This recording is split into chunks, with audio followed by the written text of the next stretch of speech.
Racing just is started with Uncle Ko. Break quickly to start. Queen Cheetah is running by the rail. Then comes Pure Joy alongside Papa. Please Don't Flirt. Classic Example Racing second less, while Forbidden Fruit is the early trailer by about 12 lengths of the leader. We have Queen Cheetah by about 4 lengths, and in second now is Pure Joy, Uncle Ko.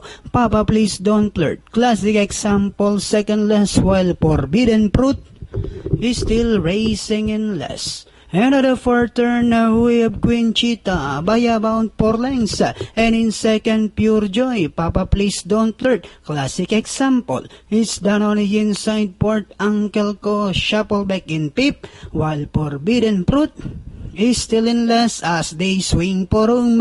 We have Queen Cheetah by about 3 lines. Pure Joy in second. Classic Example, Papa Please Don't Flirt is on the outside with about 150 meters more to run.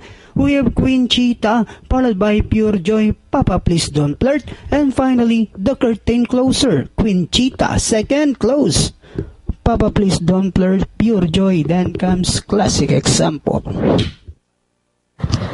Okay, top choice number 6.